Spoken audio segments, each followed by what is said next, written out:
I'm Nigel Wolverine, and I'm here at the National Cemetery here in Fredericksburg, Virginia. It's 10 p.m. and I am about to be on what is known as Sunken Road. The road is not literally sunken, or maybe it is. It's all about perception, I suppose. This road is known and is famous for a battle that was waged here during the Civil War between the North and the South. Now, the Northern troops were buried on the hill.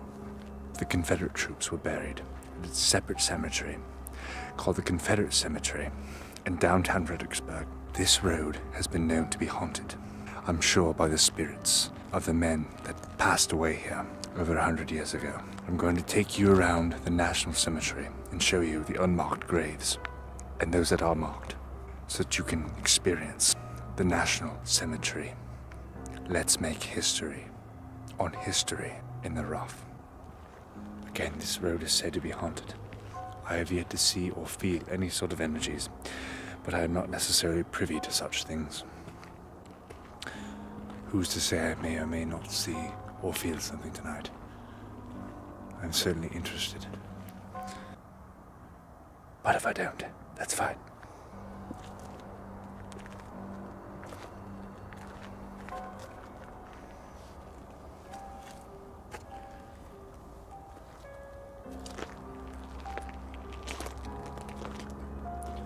This is the wall on Sunken Road.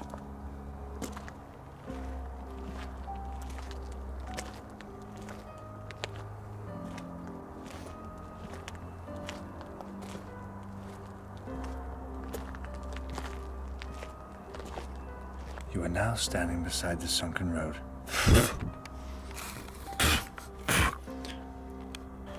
You are now standing beside the sunken road, part of a heavy-used 19th century road system that linked Washington, D.C. and Richmond. In 1862, Confederate riflemen fired from the road upon line after line of Union troops advancing across open fields to your left. Houses constructed early last century now cover most of these fields. A waist-high stone wall protected the Confederate riflemen. Union troops had no such protection. To your right is Marye's Heights. 9 guns of the Washington artillery occupied the heights during the battle.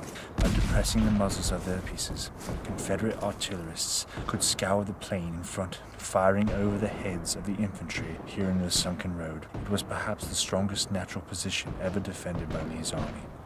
This is a quote. Our boys fired into the dense masses without the fear of missing and with a fair prospect of cutting down 2 at a time. S.H. Walkup, 48th North Carolina Infantry. Photographer took a picture from the location in May 1863 after fighting here during the Chancellorsville campaign. The scene undoubtedly looked much the same following the Battle of Fredericksburg.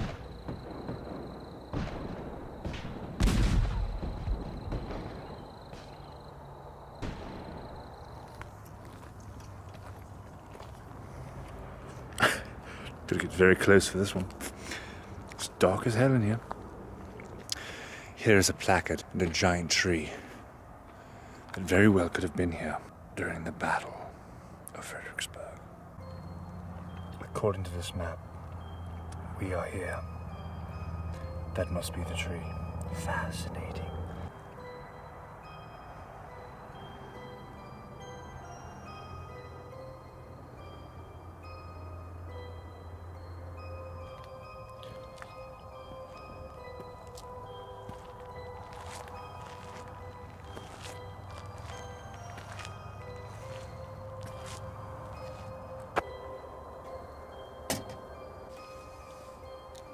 In 1866, the War Department decided to consolidate the Union 15,000 burials contained by a 30-mile radius around Fredericksburg in one cemetery.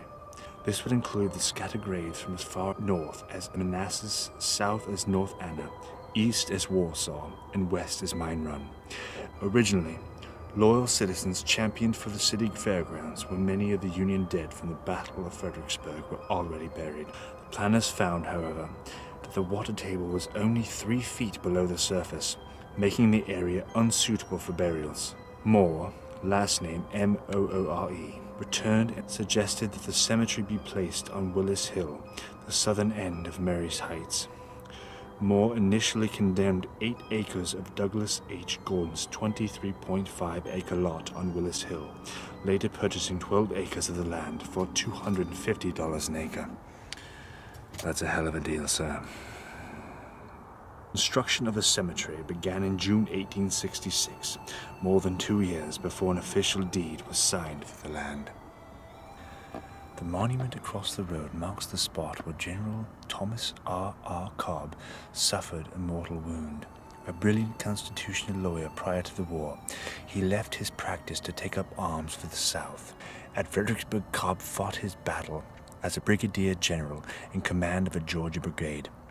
He was determined to do well. When told before the battle that he must fall back if the troops on his left gave way, Cobb growled, "Well, if they wait for me to fall back, they will wait a long time." I think I was just recording my chin. Cobb fell when a Union artillery shell crashed through this. There's a neighborhood nearby. Nothing to fret about. All right. Cobb fell when a Union artillery shell crashed through the Stevens house behind you and exploded, sending shrapnel into his thigh. He would die a few hours later. Although Cobb was a Georgian, his mother had grown up in Fredericksburg.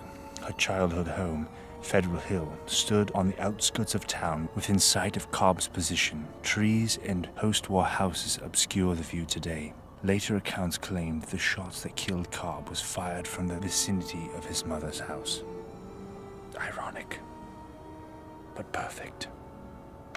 Life is a cyclical cycle. Cobb, you were a good man. Thank you for your service.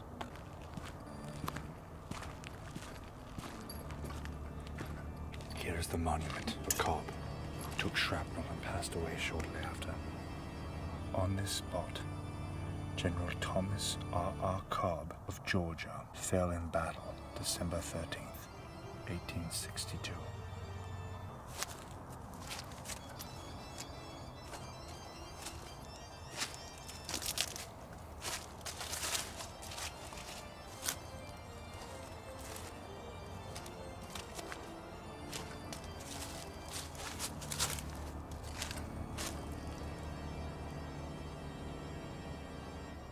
That there is the Stratton House. There are still bullet holes from the north and the south. I'm sure during and after battle, that house looked like a big piece of Swiss cheese. Literally. This frame building, known as the Innis or Ennis House, stands as a mute witness to the terrible combat that engulfed this spot. Located along the Confederate line of battle, the small structure was marred by soldier graffiti, perforated by bullets and shell fragments. Confederate General Lafayette McLaws wrote that the house had no space as large as 2 hands on it and had not been pierced. Although the family replaced the exterior clapboards, you can still see bullet marks on one of the vertical timbers on the right side of the house. More dramatic is the damage on the house's interior. Martha Stevens, who lived next door and probably owned this building, too chose not to replace the partition wall separating the hallway from the living room. The scars made by dozens of bullets remain as visible today as they were in 1862. Hello. I'm Nigel Wilbury, and I'm back at the National Cemetery here in Fredericksburg, Virginia. Tonight, I'm going to take it one step further and take this mission from Sunken Road up to the National Cemetery, where the unmarked graves and those that are marked are located. I'm going to show you the carnage and everything that happened here during the Civil War. The birds are chirping off in the distance. It's sort of ruining the motif. I was hoping for more of a spooky vibe. One might wonder, why? Why do you come here?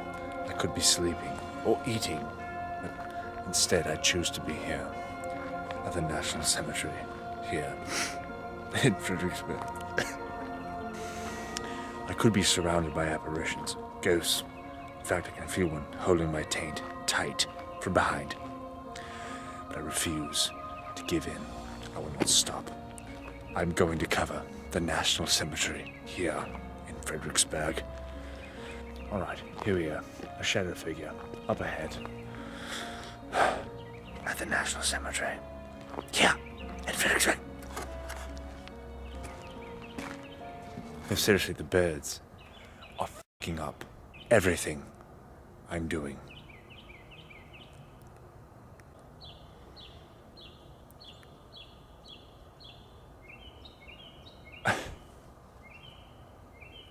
Every chance. Unbelievable. Here we are, we're making our way to the cemetery.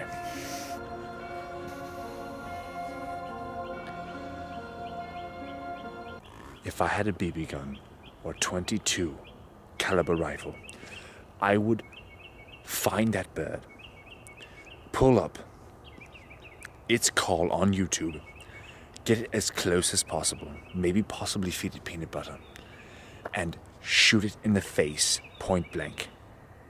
Here, at the National Cemetery in Fredericksburg. I'm Nigel Woolbury. That bird.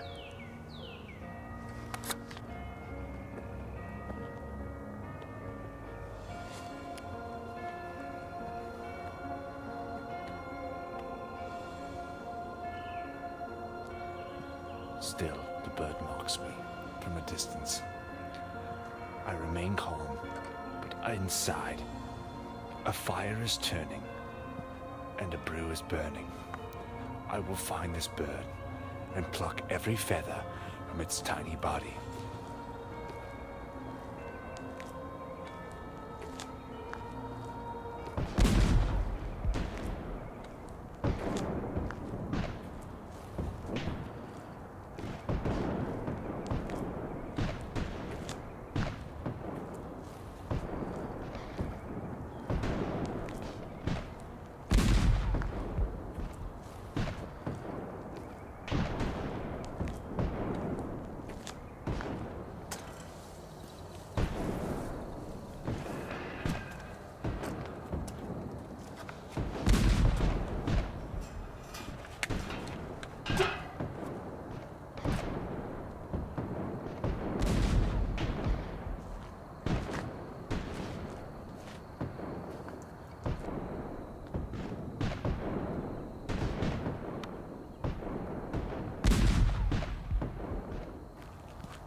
In 1865, the Civil War was over, but the United States faced perhaps the biggest disaster cleanup in its history. Homes and cities in ruins, the economy suffering, and millions of soldiers to care for, both the living and the dead. Despite efforts to properly care for the dead during the war, most burials had not been organized well. Original efforts to take care of the dead in this area occurred in June 1865 when a party of men under Brevet Major James M. Moore searched for the wilderness in Spotsylvania, marking the graves and consolidating the unburied into cemeteries on the battlefield. By June 24th, they had buried almost 1,500 skeletons, erecting 785 known headstones and many unknown ones over the graves. The job was far from complete, however, since they missed many of the bodies in the fields at Chancellorsville, and Fredericksburg still needed attention.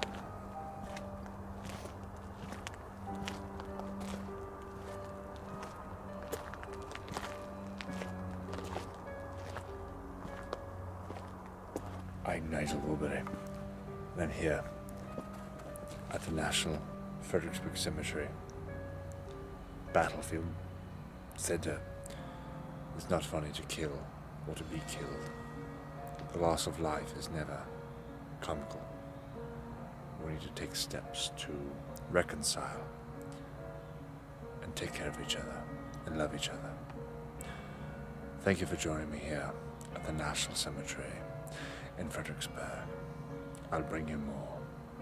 I'm Nigel Wolverine.